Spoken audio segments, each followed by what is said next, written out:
15 شعبان کی جو رات ہے اور 15 شعبان کا روزہ، اس کے حوالے سے بہت زیادہ لوگ سوال پوچھ رہے ہیں، تو میں نے ارادہ کیا میں ایک کلپ ریکارڈ کروا دوں۔ اس میں جو بھی میری ٹوٹی پھوٹی تحقیق ہے، جو میں نے احادیث دیکھی اس بارے میں اور جو علماء کے اقوال دیکھے اور جتنا میں اس کی ریسرچ کر سکا ہوں، اس کا ایک خلاصہ آپ کے سامنے رکھوں۔ اگر میں وہ تمام احادیث آپ کو پڑھ پڑھ کے سناؤں، پھر ایک ایک کی سند پڑھوں، پھر ایک ایک کی سند پہ بحث کروں، تو وہ بات بہت ہو جائے گی لمبی اور کلپ بہت طویل ہو جائے گا۔ تو ایک خلاصے کے طور پر پوری جو ایک تحقیق ہے وہ میں آپ کے سامنے رکھنا چاہتا ہوں۔ تو 15 شعبان کی جو رات ہے، جس کو شب برات کہا جاتا ہے، اس کا نام شب برات کسی بھی حدیث سے ثابت نہیں ہے، اس لیے عرب اس کو اکثر لیلۃ النصف من شعبان کہتے ہیں کہ شعبان کے جو نصف ہے اس کی رات۔ خیر، اس کا نام شب برات ہو، اگر اس وجہ سے برات کے اس میں اللہ تعالیٰ کہا جاتا ہے کہ جہنم سے بری کر دیتے ہیں، تو اس وجہ سے کسی نے نام دے دیا ہو تو ایک الگ بات ہے۔ لیکن اس رات میں ہوتا کیا کیا ہے، لوگ کیا کیا کر رہے ہیں، اس کی کیا شرعی حیثیت ہے، تو میں نمبر وار انشاءاللہ اس کو تفصیل سے بیان کروں گا۔ کچھ چیزیں تو ایسی ہیں جو بالکل ہی غیر ثابت ہیں، ان میں اس رات میں مٹھائی، حلوہ یا مختلف قسم کے حلوے پکا کے لوگوں میں بانٹنا، اور اس رات میں نہا دھو کے تیار ہونا یا اچھے کپڑے پہننا، ان دو چیزوں کو پہلے میں انشاءاللہ بیان کروں گا۔ دیکھیے، اسلام میں راتوں کے تہوار کا کوئی تصور نہیں ہے۔ اسلام میں جتنے بھی تہوار ہیں وہ دن کی روشنی میں ہیں۔ عید الفطر، عید الاضحیٰ، یہ ہمارے دو تہوار ہیں جس میں ہم سیلیبریٹ کرتے ہیں ایک دوسرے کو، یہ دن کی روشنی میں ہمیں بتائے گئے ہیں۔ غیر مسلموں کے تہوار رات کو ہوتے ہیں، جیسے عیسائیوں کے تہوار کرسمس آپ دیکھیں رات کو ہوتا ہے۔ تو اس کی وجہ یہ ہے کہ اسلام نے دن کی روشنی میں تہوار رکھے ہیں۔ بہت ساری حکمتیں اس میں ہو سکتی ہیں، پوری حکمتیں تو ہم نہیں جانتے، لیکن کچھ سرسری غور سے کچھ حکمتیں ہمارے سامنے آتی ہیں کہ رات کا وقت ایسی چیز ہے جو اللہ نے عبادت کے لیے بنایا یا آرام کرنے کے لیے، سونے کے لیے بنایا۔ رات میں اگر آپ سیلیبریٹ کریں گے کسی بھی عمل، یعنی کوئی خوشی منائیں گے، تو اس میں انسان کی گناہوں کی طرف توجہ زیادہ جاتی ہے۔ جیسے آپ دیکھیں کرسمس میں شرابیں پی جاتی ہیں، اور جو بھی غیر مسلموں کے تہوار ہیں اس میں بھی چراغاں ہوتا ہے رات کے وقت۔ تو جبکہ ہمارے ہاں جو عید الفطر ہے وہ دن کی روشنی میں ہم نماز پڑھ کے اس کی ابتدا کرتے ہیں۔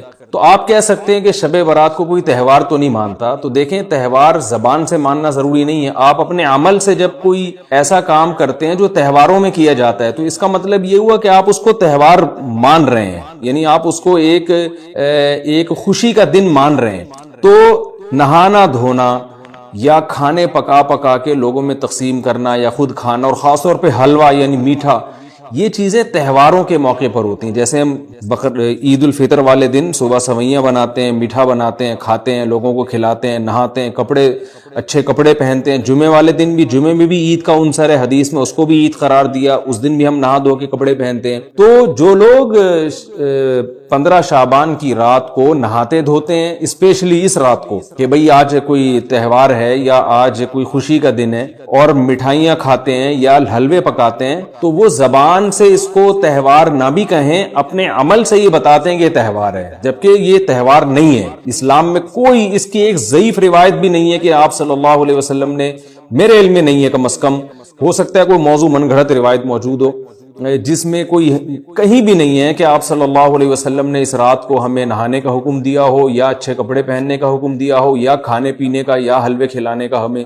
حلوے مانڈے کا ہمیں حکم دیا ہو۔ تو اللہ کا واسطہ یہ بدعت ہے، اس کو ختم کریں اپنے معاشرے سے۔ اور اسلام میں تہوار کا ٹائم دن میں ہوتا ہے۔ عید الفطر، عید الاضحیٰ ہے جس میں ہم دن میں قربانی کرتے ہیں اور کھاتے ہیں، پیتے ہیں، نہاتے ہیں، دھوتے ہیں۔ راتوں کے یہ کام نہیں ہے، رات کو آپ سوئیں یا عبادت کریں۔ تو ایک چیز تو یہ تھی جو میں بتانا چاہ رہا تھا۔ دوسری چیز، اس رات کو قبرستان جانا۔ دیکھیے اس بارے میں حدیث پیش کی جاتی ہے، مشہور حدیث ہے، لوگ سنتے رہتے ہیں کہ نبی صلی اللہ علیہ وسلم رات کو اٹھے اور امی عائشہ رضی اللہ تعالیٰ عنہ بھی آپ کے پیچھے چلی گئیں، اور آپ صلی اللہ علیہ وسلم جنت البقیع میں مغفرت کی دعا مانگ کے تشریف لے آئے واپس۔ تو یہ حدیث انتہائی درجے کی ضعیف حدیث ہے، اور ایک تو ضعیف حدیث ہے، دوسری بات یہ کہ اگر ہم تھوڑی دیر کے لیے فرض کر لیں یہ صحیح حدیث ہے اور ہم کہتے ہیں کہ بھئی نبی صلی اللہ علیہ وسلم نے یہ عمل کیا ہے، تو صحابہ میں سے کسی سے ضعیف حدیث سے بھی ثابت نہیں ہے کہ کوئی اس رات قبرستان گئے ہوں۔ حضرت ابو بکر کے بارے میں کوئی روایت نہیں ملتی کہ اس رات قبرستان گئے، حضرت عمر کے بارے میں کوئی روایت نہیں ملتی، یہ کسی ایک صحابی کے بارے میں نہیں.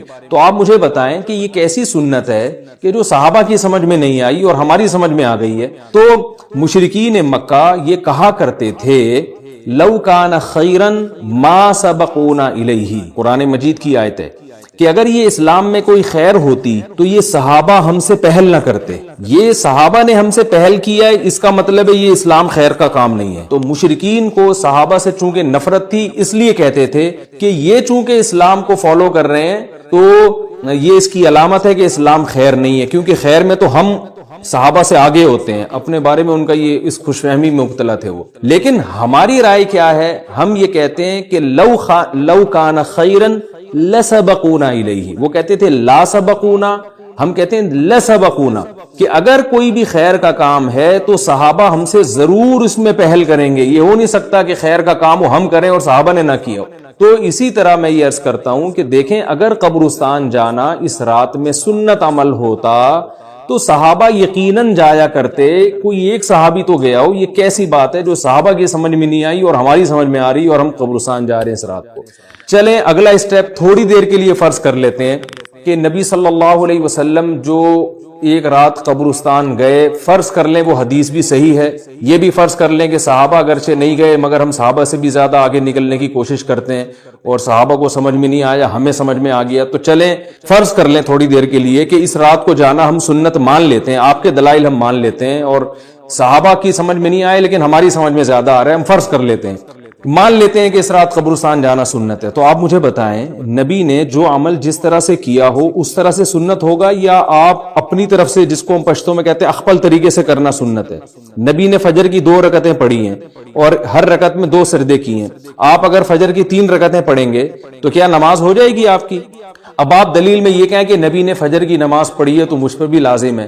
تو بھائی نبی نے پڑھی ہے تو جیسے نبی کے پڑھنے سے آپ پر پڑھنا لازم ہو گیا تو جس طرح سے پڑھی ہے اسی طرح پڑھنا لازم ہوگا، اخپل طریقے سے پڑھنا لازم نہیں ہوگا. تو اسی طرح یاد رکھیں، فرض کر لیں کہ نبی قبرستان گئے ہیں اور یہ قبرستان جانا سنت ہے تو نبی کس طرح گئے ہیں اور کتنی دفعہ گئے ہیں؟ نبی رات کو چپکے سے اٹھ کے گئے ہیں، کوئی کسی کو آپ نے جمع نہیں کیا، کسی کو بتایا تک نہیں، جو اس حدیث سے پتا چل رہا ہے ہمیں، اگرچہ یہ ضعیف حدیث ہے لیکن فرض کر لیں یہ صحیح ہے. تو کہیں پتہ بھی نہیں چل رہا، چپکے سے قبرستان گئے اور چپکے سے واپس آئے اور پوری زندگی میں ایک دفعہ گئے. جبکہ ہمارے ہاں ہر سال قبرستان میں لوگ جا رہے ہیں، جب بھی شب برات آتی ہے لوگ قبرستان جاتے ہیں ہر سال. نبی ایک دفعہ گئے اور آپ ہر سال جا رہے ہیں. نمبر 2، جاتے جتھوں کی شکل میں، نبی تو چپکے سے گئے ہیں تو آپ رات کو 2-2:30 بجے ذرا چپکے سے اٹھیں اور تنہائی میں جب قبرستان میں وحشت ہو اور اندھیرا ہو اور وہاں قبرستان جائیں، اتنا دم ہے آپ میں، تو ہم کہیں گے بھئی آپ نے نبی کی سنت کو زندہ کیا ہے. لیکن آپ تو جتھوں کی شکل میں جا رہے ہیں، نہا دھو کے جا رہے ہیں، خوشبو لگا کے جا رہے ہیں، تیار ہو کے جا رہے ہیں اور جو کچھ وہاں خرافات ہو رہی ہیں قبرستان میں وہ تو ساری دنیا کو معلوم ہے. میلے ٹھیلے لگے ہوئے وہاں پہ، گولے گنڈے بک رہے ہیں، برگر بک رہے ہیں، گول گپے بک رہے ہیں وہاں پہ، اور پھول الگ بک رہے ہیں، ہار پھول قبروں پہ چڑھانے کے لیے. کیا بدماشی ہے یہ! کیا منہ دکھائیں گے رسول اللہ صلی اللہ علیہ وسلم کو قیامت کے دن؟ آپ کے سامنے کیا وہ حدیث نہیں ہے کہ نبی صلی اللہ علیہ وسلم نے فرمایا کہ روایت میں آتا ہے کہ کچھ لوگ قرب میدان حشر میں آئیں گے تو ان کے چہرے ایسے ہوں گے جیسے میری امت کے چہرے ہوتے ہیں، میری امت کی شکل ہوتی ہے. حدیث کا مفہوم میں بیان کر رہا ہوں. تو جب وہ حوض کوثر کا پانی پینے کے لیے میرے پاس آئیں گے تو فرشتے ان کو بھگائیں گے، سحقن سحقن. تو آپ صلی اللہ علیہ وسلم پوچھیں گے یہ تو میری امت ہے، آپ تو فرشتے کیا کہیں گے کہ یہ آپ کی وہ امت ہے جنہوں نے آپ کے دنیا سے جانے کے بعد دین میں ایسی چیزیں ایجاد کر لی تھی جن کا آپ نے حکم نہیں دیا. تو آپ کیا فرمائیں گے؟ سحقن سحقن، دور کرو ان سے. ایسا نہ ہو کہ ہم قیامت کے دن رسول اللہ صلی اللہ علیہ وسلم کی شفاعت سے محروم ہو جائیں. تو اللہ کا واسطہ قبرستان مت جائیں اس رات، گھر میں بیٹھیں آرام سے، یہیں بیٹھ کے میت کے لیے مغفرت کی دعا کریں. اور اگر آپ سمجھتے نہیں یہ حدیث بالکل صحیح ہے اور جانا لازمی ہے تو پھر تنہائی میں جائیں، ایسے قبرستان کا انتخاب کریں جہاں آپ کے علاوہ کوئی بھی نہ ہو، اور پھر چپکے سے جائیں اور پتلی گلی سے واپس آ جائیں. آپ اگرچہ ہم تو اس کو بھی نہیں مانتے لیکن اگر کرنا ہے تو پھر اس طریقے سے عمل کریں اگر آپ حدیث کو فالو کرنا چاہتے ہیں آپ اپنے خیال کے مطابق. تو یہ 2 باتیں ہو گئیں. ایک تیسری چیز کیا ہے؟ کیا قرآن اس رات میں نازل ہوا ہے اور تقدیر کے فیصلے اس رات میں ہوتے ہیں؟ دیکھیے قرآن میں 2 جگہ اللہ نے اس مضمون کو بہت وضاحت سے بیان کیا. ایک سورہ دخان میں، انا انزلناہ فی لیلۃ مبارکہ کہ ہم نے اس کو مبارک رات میں نازل کیا، اور اللہ نے فرمایا فیہا یفرق کل امر حکیم، اس میں حکمت والے فیصلے ہوتے ہیں اس رات میں۔ دوسری جگہ 30ویں پارے میں سورہ قدر میں اللہ نے فرمایا انا انزلناہ فی لیلۃ القدر، ہم نے اس قرآن کو لیلۃ القدر میں نازل کیا، اور اس میں بھی اللہ نے فرمایا تنزل الملائکۃ فیہا کہ فرشتے اس رات میں اترتے ہیں بِإِذْنِ رَبِّهِمْ مِنْ كُلِّ امر، تمام قسم کے معاملات لے کے۔ تو یہاں بھی اللہ بتا رہے ہیں کہ جو ایک سال کے فیصلے جس رات میں ہوتے ہیں اور فرشتوں کے حوالے کیے جاتے ہیں، وہ رات اور قرآن کے نازل ہونے والی رات ایک ہی ہے، یہ الگ الگ راتیں نہیں ہیں۔ اور سورہ قدر میں اللہ نے فرما دیا واضح لفظوں میں کہ وہ لیلۃ القدر کی رات ہے۔ تو اتنی وضاحت کے بعد پھر یہ کہنا کہ اس رات میں قرآن نازل ہوا تھا، جبکہ اس کے بارے میں کوئی صحیح حدیث موجود بھی نہیں ہے، ضعیف یا موضوع روایتیں ہیں، تو یہ بالکل قرآن پر میں سمجھتا ہوں کہ یہ ٹھیک نہیں ہے، بالکل دلیل کے لحاظ سے یہ کمزور بات ہے۔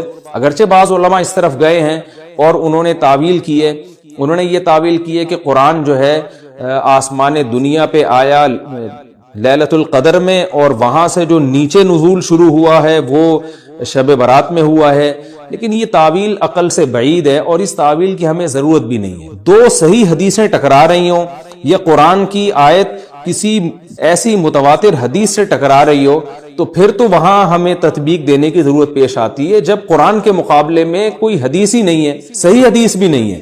حالانکہ قرآن کے مقابلے میں تو فقہا کہتے ہیں کہ اگر صحیح حدیث بھی ہو، متواتر نہ ہو، صحیح حدیث بھی ہو، تو وہ بھی ظنی ہوتی ہے، تو اس حدیث کو رد کیا جائے گا، قرآن میں تعویل نہیں کی جائے گی۔ لیکن یہاں تو صحیح حدیث بھی نہیں ہے، یہاں تو ایک ضعیف روایت ہے اور ضعیف اقوال ہیں، آپ اس کو کیسے قرآن کے مقابلے میں لا سکتے ہیں؟ تو جو بالکل بے غبار بات ہے وہ یہی ہے کہ اللہ تعالیٰ نے قرآن مجید کو لیلۃ القدر میں نازل کیا، جو رمضان کے آخری عشرے میں ہوتی ہے، اور اسی لیلۃ القدر میں فیصلے بھی ہوتے ہیں۔ اور بعض لوگ کہتے ہیں اس میں حرج کیا ہے کہ ہم 15 شعبان کو بھی فرض کر لیں، اس میں قرآن نازل ہوا اور لیلۃ القدر میں بھی، بھائی اس سے لیلۃ القدر کی ویلیو کم ہوتی ہے۔ اللہ تو لیلۃ القدر کی ویلیو بڑھا رہے ہیں کہ یہ ایسی رات ہے جس میں ایک سال کے فیصلے بھی کر دیے جاتے ہیں، اور اس میں قرآن مجید کا نزول بھی شروع ہوا۔ تو جس رات کو اللہ نے جو پروٹوکول دیا ہے وہی پروٹوکول اس کو دینا چاہیے، آپ اس کو کسی اور رات کو نہ دیں وہ پروٹوکول۔ تو یہ تیسرا مسئلہ ہوا۔ پہلا مسئلہ حلوے بانٹے کا اور نہانے دھونے کا، وہ بھی غلط ہے۔ دوسرا مسئلہ قبرستان جانے کا، وہ بھی ٹھیک نہیں ہے۔ تیسرا مسئلہ کہ اس رات میں قرآن نازل ہوا اور فیصلے ہوتے ہیں، یہ تیسری بات بھی غلط ہے۔ نہ تو اس رات میں قرآن نازل ہوا اور نہ اس رات میں فیصلے ہوتے ہیں۔ چوتھی چیز کہ کیا اس رات کی میں عبادت کی کوئی فضیلت ہے سرے سے یا نہیں ہے، یہ ایک علمی مسئلہ ہے۔ تو اس بارے میں خوب اچھی طرح سمجھ لیں کہ اس بارے میں جتنی بھی احادیث ہیں جو اس رات کی فضیلت کے بارے میں ہے کہ بنو کلب کی بکریوں کے برابر مغفرت ہوتی ہے اور بکریوں کے بالوں کے برابر، اور یا جو بھی اس بارے میں روایات ہیں کہ سب کی بخشش ہو جاتی ہے سوائے اس شخص کے جو کسی کے دل میں کینہ رکھتا ہے، تو یہ جتنی اس رات کی فضیلت میں احادیث ہیں، تو ایک بات تو خوب اچھی طرح سمجھ لیں، اس پر تمام محدثین کا، جہاں تک میں نے دیکھا ہے، تمام محدثین کا اتفاق ہے کہ اس کی فضیلت میں صحیح حدیث ایک بھی نہیں ہے۔ اس رات کی فضیلت میں ایک بھی صحیح حدیث موجود نہیں ہے، لیکن ضعیف روایتیں اتنی کثرت سے ہیں کہ ایک الگ محدثین کا اصول ہے کہ جب ضعیف روایتیں کی سندیں زیادہ ہو جائیں تو وہ حسن بن جاتی ہے، یعنی قابل قبول ہو جاتی ہے وہ، کیونکہ بہت ساری کمزور چیزیں مل کے اس میں کچھ قوت پیدا کر دیتی ہیں۔ تو اب جن علماء نے احادیث کے ضعف کی طرف دیکھا کہ ایک بھی صحیح روایت نہیں ہے، انہوں نے اس رات کا بالکلیہ انکار کر دیا کہ اس رات کی سرے سے کوئی فضیلت نہیں ہے۔ لیکن جن علماء نے اصول حدیث کی طرف دیکھا اور فقہ کے ایک اصول کی طرف دیکھا کہ کثرت روایات درجہ حسن تک پہنچ جاتی ہیں، ضعیف روایات، تو انہوں نے کہا کہ بالکل اس رات کی فضیلت کا انکار ہی سرے سے کر دینا یہ غلط ہے۔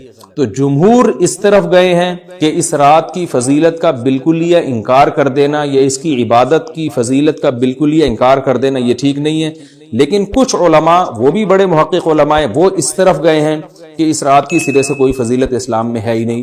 اب میں دونوں طرف کے علماء کا کچھ تھوڑا سا تجزیہ پیش کرتا ہوں۔ تو جو علماء یہ کہتے ہیں کہ اس رات کی فضیلت ہے، اور فضیلت میں کثرت سے روایات ہیں اور اس میں بڑے بڑے علماء داخل ہیں، امام شافعی رحمہ اللہ تعالی جیسے مجتہد بھی ہیں جو اس رات کی فضیلت کے قائل ہیں۔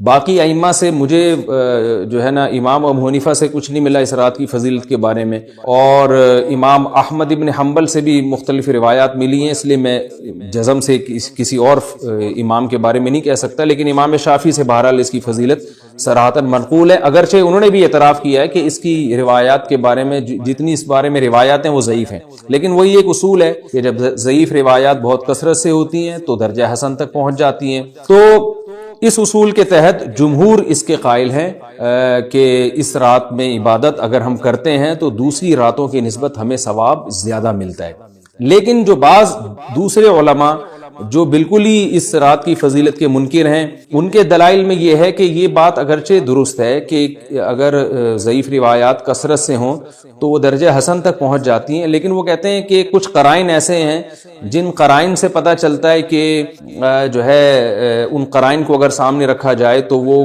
ان کی رائے یہ ہے کہ پھر ان کا خیال یہ ہے کہ ان کا رجحان اس طرف ہے کہ اس رات کی سرے سے کوئی فضیلت نہیں ہے۔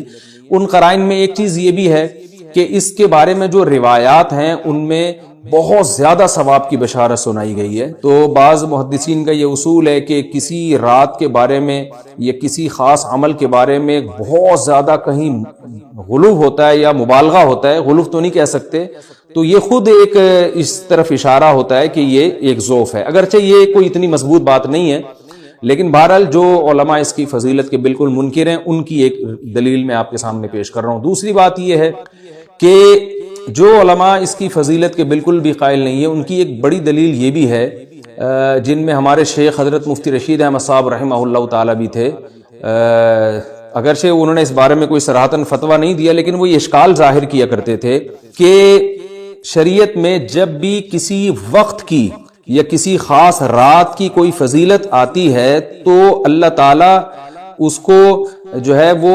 اس کا صحیح ٹائم نہیں بتاتے بلکہ اس میں اختلاف ڈال دیتے ہیں۔ اس کی مثال ایسے جیسے جمعے کے دن حدیث میں آتا ہے کہ ایک وقت جمعے میں ایسا آتا ہے جس میں دعا لازمی قبول ہوتی ہے، اب ظاہر ہے وہ بڑا فضیلت کا وقت ہے، تو وہ وقت ہمیں متعین طور پہ بتایا نہیں گیا ہے، اس لیے علماء کا اس میں اختلاف ہوا، بعض نے کہا عصر کے بعد، بعض نے کہا کہ 2 خطبوں کے درمیان۔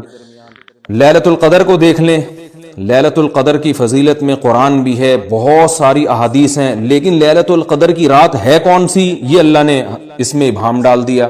طاق راتوں میں 21 بھی ہو سکتی ہے، 23 بھی ہو سکتی ہے، بعض بلکہ حدیث سے 22ویں رات کا بھی ہونا ثابت ہے، زیادہ امکان 27ویں رات کا ہوتا ہے، تو وہ متعین نہیں ہے۔ تو جو علماء کہتے ہیں اس کی سرے سے کوئی فضیلت ہی نہیں ہے، ان کا رجحان وہ ان کی ایک یوں سمجھیں کہ دلیل تو نہیں لیکن ایک استئناس کہتے ہیں اس کو، کہ اس سے ان کے اس نظریے کو تقویت ملتی ہے کہ اگر یہ اس کی اتنی زیادہ فضیلت ہے تو اس کی تعیین میں اختلاف بالکل بھی نہیں ہے، تو یہ وہ کہتے ہیں کہ یہ مزاج شریعت کے خلاف ہے۔ اور تعیین میں اختلاف ہوتا کیوں ہے؟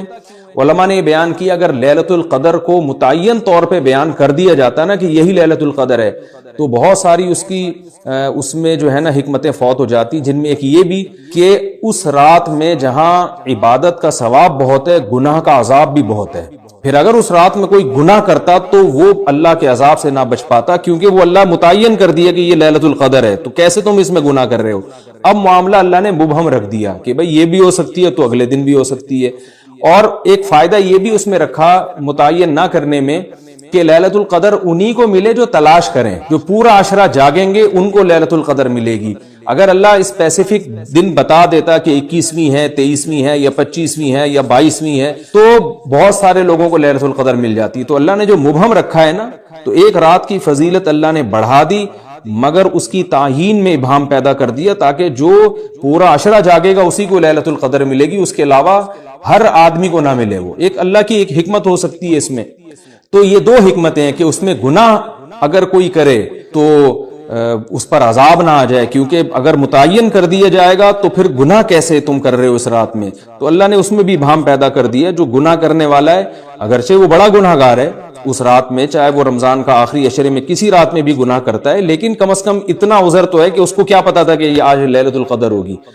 تو جو 15 شعبان کی رات ہے اس کی بہت زیادہ فضیلت ہے، تو پھر یہ رات کو متعین کیوں کر دیا گیا؟ یہ ان علماء کی دلیل میں بیان کر رہا ہوں جو اس کی فضیلت کے بالکل بھی قائل نہیں ہیں، لیکن بہرحال حقیقت یہ ہے کہ جمہور علماء اس کی فضیلت کے قائل ہیں، کیونکہ یہ جو میں نے دلائل دیے، وہ علماء جو اس کی فضیلت کے سرے سے منکر ہیں، ان کے یہ دلائل کو ہم دلیل نہیں کہیں گے بلکہ استیناس کہیں گے، کہ استیناس کہتے ہیں کہ ایک چیز استدلال نہیں ہے بلکہ ان اپنے نظریے کی تقویت کے طور پر ایک چیز کو پیش کر دینا جس سے یہ لگتا ہو کہ واقعی یہ صحیح کہہ رہے ہیں، اس کو استیناس کہتے ہیں، میں جو آسان لفظوں میں سمجھانے کی کوشش کر رہا ہوں، اور ایک استدلال کہتے ہیں کہ ایک ریسرچ کو، ایک پوری تحقیق کو۔ تو جمہور کا مذہب ایک اصول پر مبنی ہے کہ بھئی اتنی ساری روایات ہیں اور ضعیف ہیں، ان میں ٹھیک ہے کچھ موضوع بھی ہیں لیکن بہت ساری ایسی ہیں جو موضوع بھی نہیں ہیں، تو ضعیف روایات ہیں، جب اتنی کثرت سے ہیں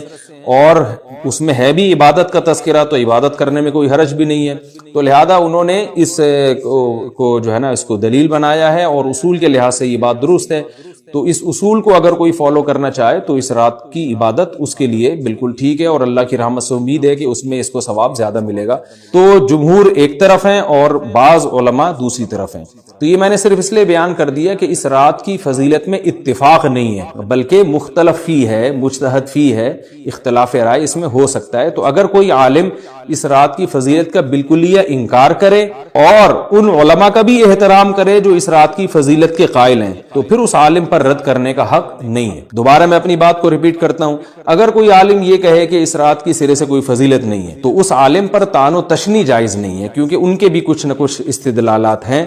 ہاں، اگر کوئی عالم اس رات کی فضیلت کا انکار کر کے جمہور کے مذہب کو بالکل غلط قرار دیں اور اس عمل کو یہاں اس رات کی عبادت کو بالکل بدعت قرار دیں، اور جو اس رات میں عبادت کر رہے ہیں یا اس کی فضیلت کے قائل ہیں ان کو بدعتی قرار دیں، تو یہ غلو ہو جائے گا، یہ زیادتی ہو جائے گی، جو کہ بالکل غلط ہے۔ کیونکہ جب دونوں طرف دلائل ہیں تو اعتدال والی رائے اختیار کرنی چاہیے، اور کسی ایک طرف بہت زیادہ جھکاؤ یا کسی ایک کو 100% غلط قرار دے دینا، بدعتی قرار دے دینا، یہ درست نہیں ہے۔ تو ہماری قوم میں ایک مزاج ہے کہ بس اپنی رائے کو مسلط کرتے ہیں اور دوسرے کی رائے کو مانتے ہی نہیں۔ تو عوام کے لیے کیا ہے؟ لوگ کہتے ہیں مفتی صاحب کنفیوز کر دیا آپ نے، تو لٹکا کے چھوڑ دیا ہمیں۔ بھائی میں کنفیوز نہیں کر رہا، عوام جمہور کے مذہب کو فالو کرے گی، جمہور میں بڑے بڑے علماء ہیں، وہ اس کی فضیلت کے قائل ہیں، اور وہ اس کے قائل ہیں کہ اس رات میں عبادت کرنی چاہیے، تو آپ جمہور کے مذہب کو فالو کر سکتے ہیں۔ تو اب یہ بات تو ہو گئی جمہور کا مذہب، میں نے آپ کو بتایا کہ وہ اس رات میں فضیلت کے قائل ہیں کہ اس رات میں عبادت کرنی چاہیے، لیکن کیسے کرنی چاہیے اس پر تمام علماء کا اتفاق ہے کہ مسجد میں جتھے بنا کے جانا یا اجتماعی عبادت کرنا یہ بالکل بدعت ہے، بالکل ناجائز ہے۔ اسی طرح کوئی مخصوص قسم کی نماز پڑھنا کہ پہلی رکعت میں یہ والی صورت، تو دوسری میں یہ والی صورت، تو تیسری میں یہ والی صورت، یہ بالکل بدعت ہے۔ صلاۃ التسبیح کی جماعتیں بدعت ہیں۔ تو ایک ہی راستہ ہے آپ کے پاس، آپ عبادت کرنا چاہتے ہیں تو انفرادی طور پر ایسے عبادت کریں جیسے عام دنوں میں آپ عبادت کرتے ہیں، ویسے ہی نماز پڑھیں جیسے عام دنوں میں نماز پڑھتے ہیں۔ کوئی مخصوص صورتیں، مخصوص رکعتیں نہیں ہیں، جتنی اللہ توفیق دے تنہائی میں آپ 2 رکعتیں، تہجد کی 4 رکعتیں، 6 رکعتیں، 8 رکعتیں، 16 رکعتیں، جتنی اللہ توفیق دے آپ رات کو کھڑے ہو کر انفرادی نماز پڑھیں، دعائیں مانگیں اللہ تعالیٰ سے، قرآن کی تلاوت کریں، تسبیحات کریں، جتھے نہ بنائیں مسجد میں، چراغاں نہ کریں، بتیاں نہ لگائیں، قبرستانوں پہ رش نہ کریں، یہ سب ناجائز اور سب حرام ہے، گناہ ہے، اس کا اسلام میں کوئی تصور نہیں۔ کرنا ہے تو صرف ایک کام آپ کر سکتے ہیں کہ صرف عبادت کریں، اور اللہ کی رحمت سے امید کی جا سکتی ہے کہ اللہ تعالیٰ اس رات میں آپ کو عبادت کا دوسری راتوں کی نسبت ثواب عطا فرمائے گا، کیونکہ آپ اگر جمہور علماء کو فالو کر رہے ہیں تو ہمیں یعنی جن کے پاس علم نہیں ہے تو ان کو علماء ہی کو فالو کرنے کا اللہ نے حکم دیا ہے، تو آپ جمہور علماء کی رائے پر عمل کرتے ہوئے اگر عبادت کرنا چاہیں تو اللہ کی رحمت سے امید ہے کہ انشاءاللہ آپ کو ثواب ملے گا۔ لیکن عبادت کا کوئی مخصوص طریقہ ہرگز نہیں ہے۔ پمفلیٹ بٹ رہے ہوتے ہیں کہ یہ والی صورت پڑھنے سے یہ ہو جائے گا، تو یہ والی صورت پڑھنے سے یہ ہو جائے گا، یہ بالکل غلط ہے۔ تو انفرادی عبادت ہوگی، اور ایسے ہی عبادت کا طریقہ ہوگا جیسے پورے سال ہوتا ہے، نماز اسی طرح پڑھی جائے گی جیسے پورے سال پڑھی جاتی ہے، دعائیں مانگی جائیں گی، اپنے طور پر اجتماعی سطح پہ کوئی عمل نہ کیا جائے۔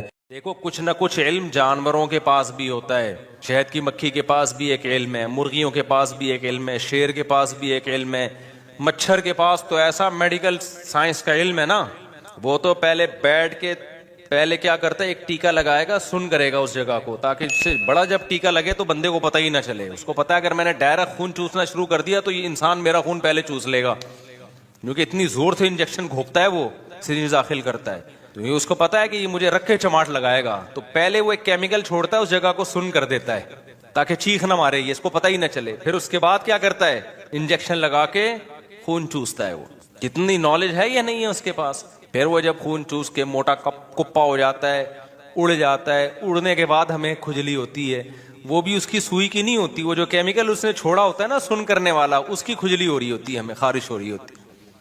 کتنی زبردست نالج دی نا اللہ نے مچھر کو. تو ہر مخلوق کو اللہ نے خاص کس طرح کی نالج دی ہے, لیکن انسان کو اللہ نے جو دماغ دیا ہے جس میں سیکھنے کا جو اس کی جو صلاحیت ہے, تبھی تو اللہ نے آدم علیہ السلام کی جو فضیلت شیطان فرشتوں پہ بیان کی, وہ کیا کہ میں نے اس کو جو علم دیا ہے وہ تمہیں نہیں دیا. وعلم آدم الاسماء كلها, اس میں یہ چیزوں کی حقیقت اور ماہیت کو جاننے کی صلاحیت ہے, تمہارے اندر یہ صلاحیت نہیں ہے.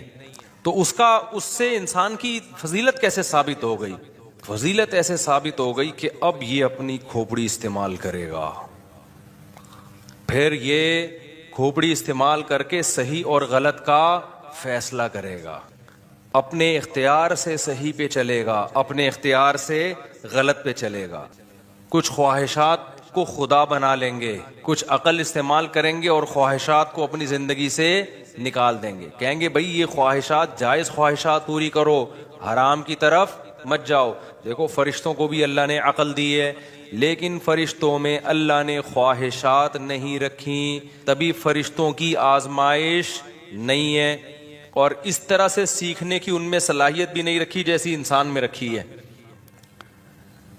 تو ان میں خواہشات ہی نہیں ہیں. اللہ نے ان کو جو حکم دے دیا نا وہ اس حکم پر چلتے چلے جاتے. کوئی فرشتہ اگر نماز پڑھ رہا ہے تو نماز پڑھتا رہے گا, کبھی اس کی بیوی کا فون نہیں آئے گا کہ کچھ اور بھی کر لو, ہے بھائی.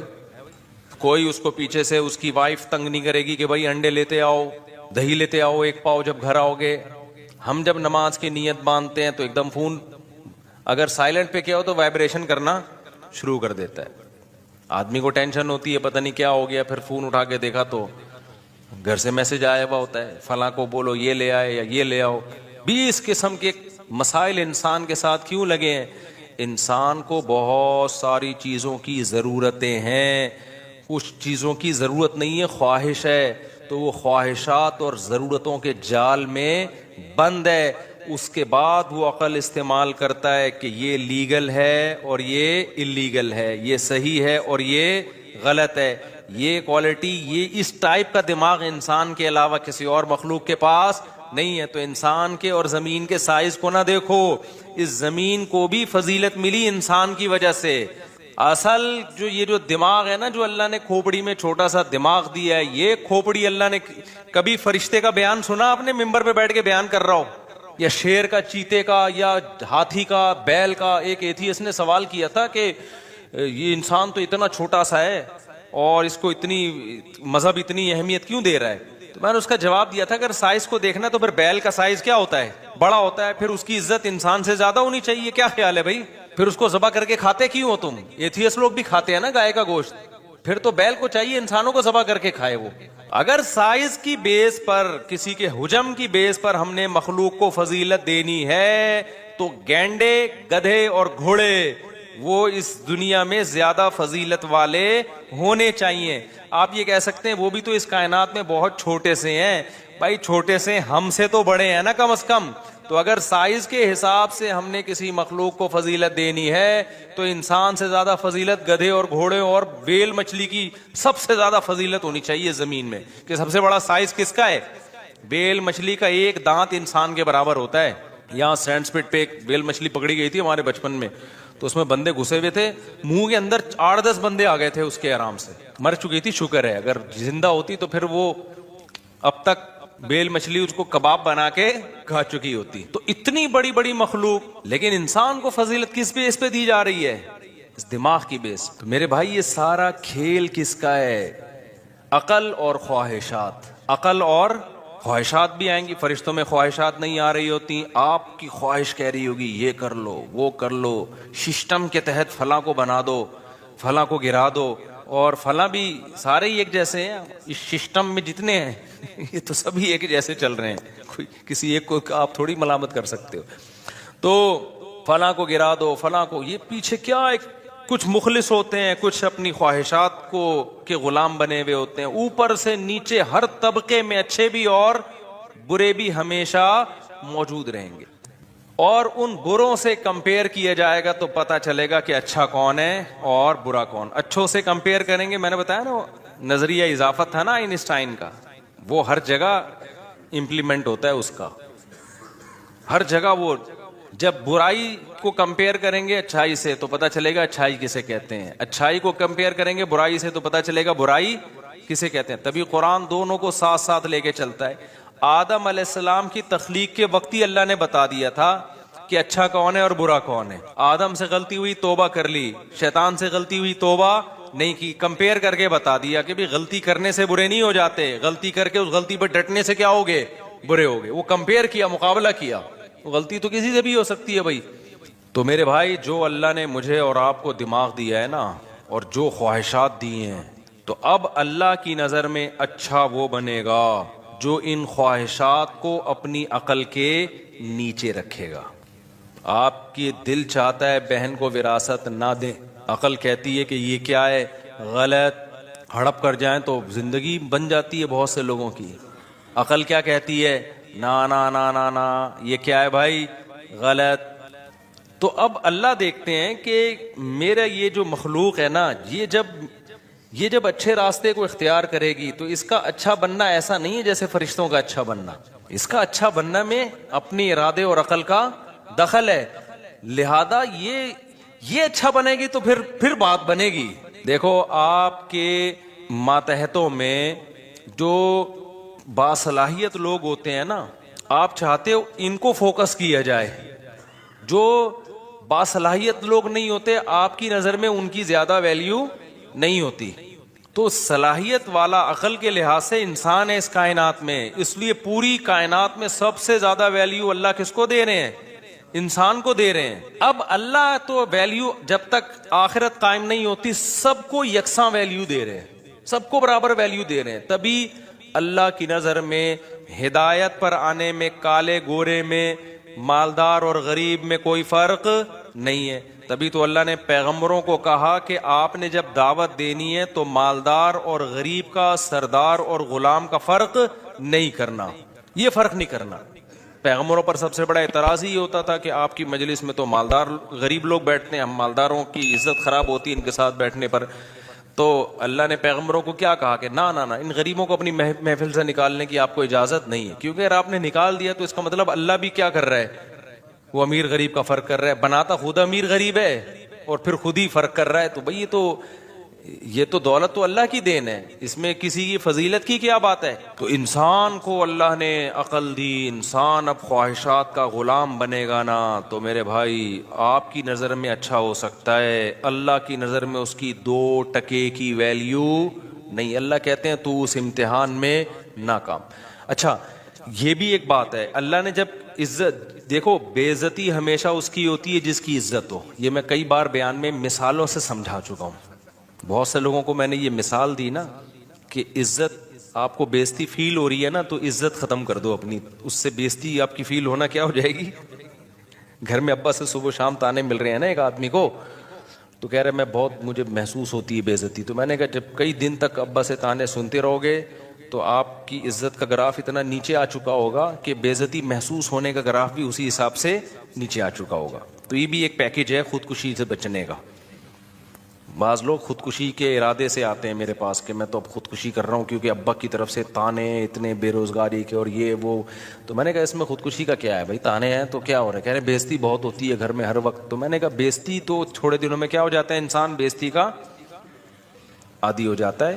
تو یہ جتنی ابھی فیل ہو رہی ہے 1 مہینے بعد اتنی فیل نہیں ہوگی. تو یہ اس لیے ابھی 1 مہینے تک خودکشی کو ڈیلے کر دو. پھر میرے پاس آنا, پھر میں 1 مہینے کا پیکیج اور دوں گا, تو اس کے بعد انجوائے کرو گے اس کو. تو لیکن اب ہوتا کیا ہے, خوب سمجھو کہ اللہ تعالیٰ دنیا میں جس مخلوق کو عزت دی جاتی ہے نا, اگر وہ اپنے عزت والے کام کرنا چھوڑ دے تو بے عزتی بھی کس کی ہوتی ہے؟ ہمیشہ عزت دار لوگوں کی ہوتی ہے.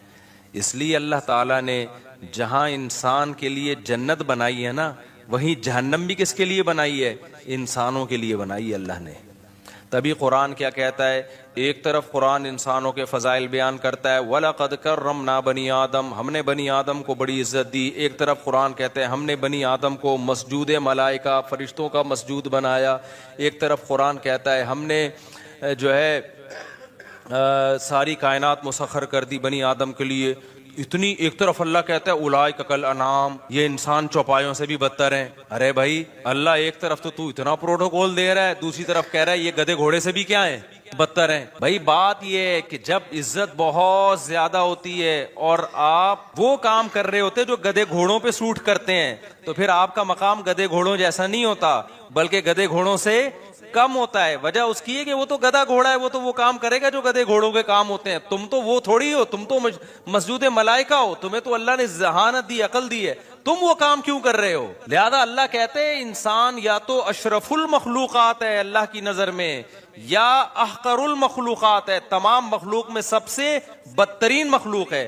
والتین والزیتون میں اللہ نے یہی مضمون بیان کیا, فرمایا والتین والزیتون وطور سینین وہذا البلد الامین لقد خلقنا الانسان فی احسن تقویم ثم رددناہ اسفل سافلین. کیا عجیب قسمیں اللہ نے اٹھائی ہیں. دیکھو فرمایا والتین والزیتون, قسم ہے انجیر کی, قسم ہے زیتون کی. عجیب بات ہے یار, کھانے پینے کی چیزوں کی اللہ قسمیں اٹھا رہا ہے اور کہہ رہا ہے لقد وطور سینین, اور طور سینین جو کوہ طور ہے نا مصر میں جہاں موسیٰ علیہ السلام سے اللہ ہم کلام ہوئے تھے, کوہ طور کی قسم. اب کوئی جس کو قرآن نہیں آتا نا وہ کہے گا یار یہ اللہ کا کلام ہے, انجیر کی قسم, زیتون کی قسم اور پہاڑ کی قسم. اور قسمیں اٹھا کے اللہ کیا کہہ رہے ہیں, لقد خلقنا الانسان فی احسن تقویم, سب سے زیادہ عزت دار اس کائنات میں کون ہے؟ انسان ہے. انجیر زیتون کا اس سے کیا تعلق ہے کہ انسان کیا ہے؟ اشرف المخلوقات ہے. کوئی تک بن رہا ہے؟ بھائی بتا دو اگر نہیں سمجھ میں آ رہا. بھائی بظاہر تو بے ربط کلام ہے نا, انجیر کی قسم. بھائی انجیر زیتون تو کھانے کی چیزیں ہیں, یہ ایسا ہی ہے جیسے کوئی کہے کولڈ ڈرنک کی قسم, چینی کی قسم ہے, بھائی ٹماٹر کی قسم. اگلا بولے گا ٹماٹر کی قسم سے کیا ثابت کر رہا ہے؟ بھائی ٹماٹر کی قسم مجھے تم سے بہت محبت ہے. اگلا کہے گا یار کیا مطلب ٹماٹر کی قسم, کھانے کی ایک چیز ہے. ٹماٹر ہو یا انجیر ہو یا زیتون ہو یا برگر ہو, یہ سب کیا ہیں؟ کھانے پینے کی چیزیں. اور پھر اس قسم کا کوئی مناسبت ہی نہیں بنتی کہ انسان بڑی عزت دار ہے. تو کیا مطلب ٹماٹر پیدا کیا سے پتہ چلتا ہے انسان بڑا عزت دار ہے؟ نہ, اس میں کیا ربط. اللہ نے یہی مضمون جو میں اتنی دیر سے تقریر کر رہا ہوں نا, یہی اللہ نے بیان کیا اس میں. اللہ کہتے ہیں قسم ہے انجیر کی اور زیتون کی. کیا مطلب؟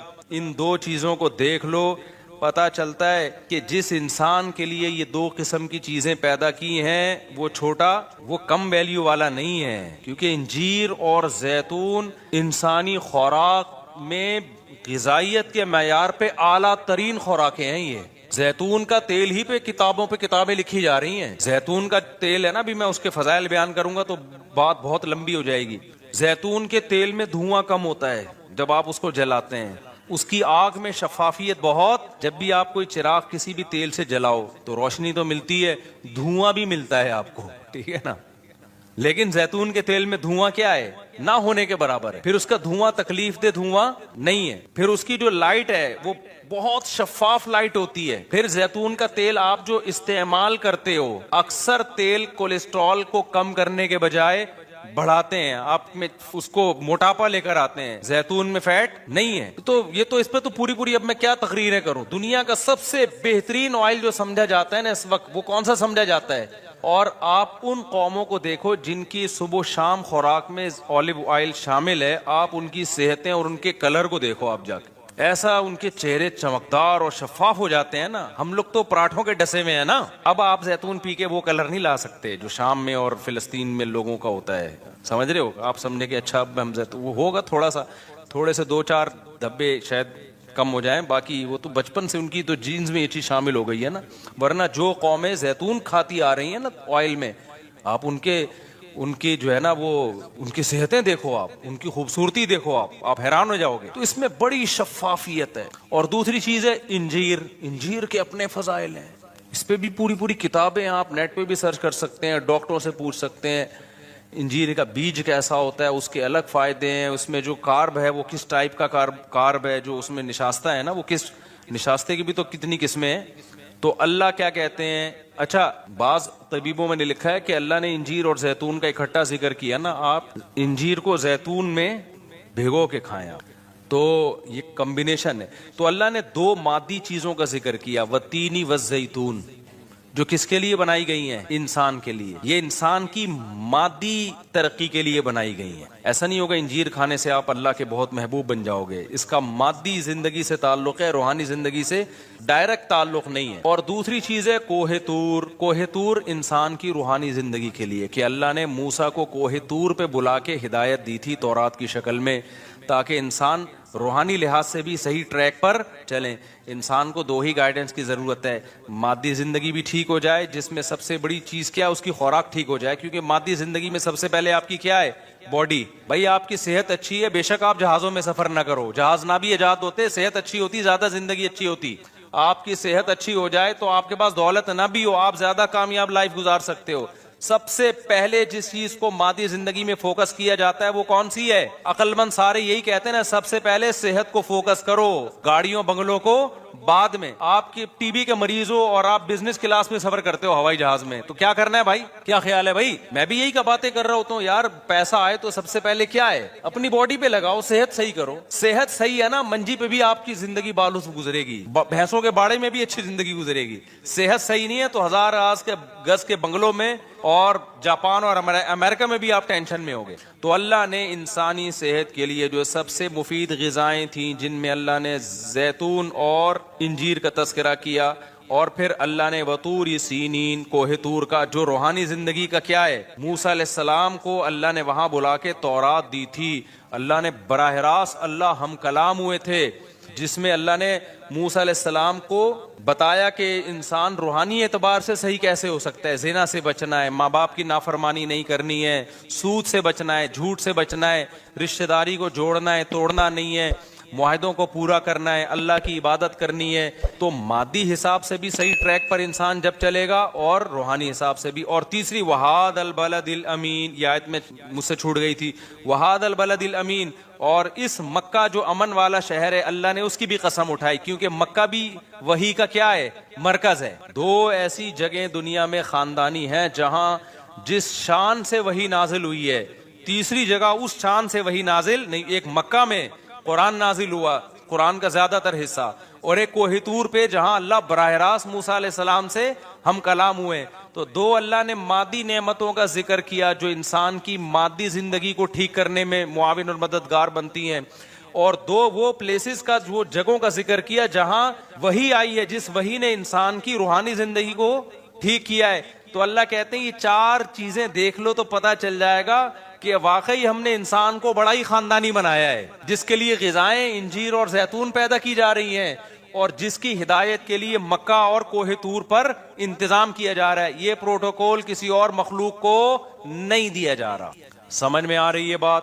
لیکن پھر آگے اللہ نے کیا فرمایا, والتین والزیتون وطور سینین وہذا البلد الامین لقد خلقنا الانسان فی احسن تقویم ثم رددناہ اسفلا سافلین. اللہ کہتے ہیں بنایا تو ہم نے بڑا معزز تھا, لیکن پھر ہم نے ہی کیا کیا, انسانوں کو سب سے بدترین مقام پہ لے گئے. ہم لے گئے کا مطلب کیا ہے, یعنی ان کی حرکتوں کی وجہ سے بنایا تو اشرف المخلوقات, جس کے لیے غذاؤں میں انجیر اور زیتون پیدا کی. اس سے بھی پتہ چلتا ہے کہ ہم اپنی غذاؤں کو ٹھیک کر لیں. اللہ تو قسمیں اٹھا رہے ہیں انجیر اور زیتون کی, اور ہم اللہ نے قسمیں اٹھائیں, تو اللہ قسمیں اٹھا کے بھی تو بتا رہے ہیں کہ یار یہ چیزیں کھایا کرو, یہ چیزیں ہیں جو تمہارے لیے میں نے پیدا کی ہیں. تم آ گئے برگر پہ, تم آ گئے یار غیر مسلموں سے نا, جو انگریز ہیں, غیر مسلم میں خاص طور پہ انگریز. دیکھو ترقی اگر انگریز نہ بھی کرتے نا, مسلمان کر لیتے.